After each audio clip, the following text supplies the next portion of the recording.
kes plaanivad reisile minna. Igatahes mõndade jaoks on reis päris tugevalt tähtedesse kirjutatud. Aga teiste jaoks, kes reisi ei plaani, nende jaoks tõenäoliselt on sõnumiks see, et sa võiksid lahkuda nendest olukordadest, mis sind nii-öelda enam ei kanna või mis sinu jaoks on keerulised ja mitte lihtsalt keerulised, vaid sinu jaoks mitte vajalikud isegi. Nendest lahkumine on tõenäoliselt nii-öelda keeruline, raske, südantlõhestav, kuid siiski on selleks nagu väga, väga oluline põhjus, väga oluline vajadus ning mida kiiremini sa selle otsuse teed ja nendest halbadest hetkedest, suhetest ja olukordadest lahkud, seda parem sinu enda tervisele, enesetundele ja heaolule. Ning kui sa oskad ära leida või üles leida need olukorrad, millest on vaja lahkuda, siis sa saad pöörata edaspidi tähelepanu oma unistustele, oma tahtmistele ning seda energiat, millega sa neid saad täitma hakata, on siis sul ka olemas, sest et sa ei pea seda energiat kulutama selleks, et nii-öelda elus püsida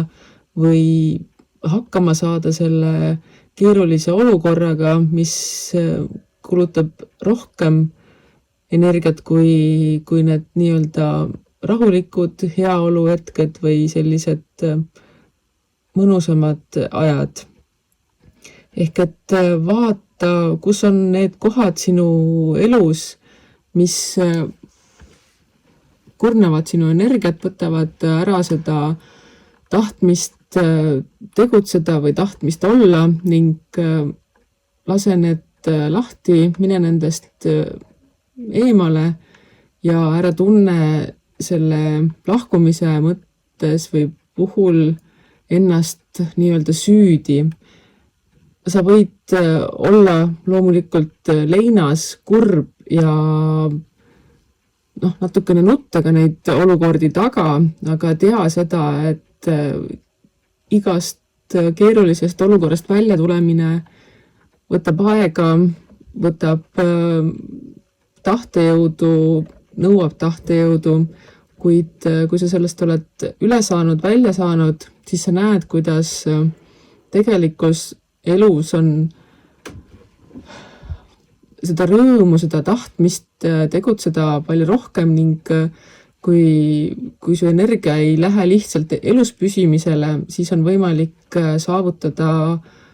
väga palju rohkem. Ning kui sa sealt oled välja saanud, siis märka neid pisikesi hetki, kus sa saavutad selle, mida sa tahad või unistad või oled mõelnud, et võiks olla ja isegi selliseid hetki, kus sa võib-olla oled mõelnud, et mul ei saagi kunagi parem olla, aga mingil hetkel sa märkad, et ei, et näed, et see oli ju palju parem kui mul näiteks 2 nädalat tagasi või aasta eest. Märka neid pisikesi muudatusi ning see annab sulle sellise põhjuse või tulevikuga kindlustunde, et näed, et ei ole need asjad kõik nii hullud, et näed, mul sai see pisikene asi, oli nii tore, et aju hakkab leidma siis ka sulle neid natukene suuremaid toredaid asju, mida näidata, et näed, vaata, see on ka tore ja see on parem ja see on ilus ning varsti märkadki, et kuidas sinu unistused on palju käega katsutavamad, mõni isegi täitunud ning elus on rohkemat kui vihm ja äike, vaid päike paistab juba pilvede vahelt ja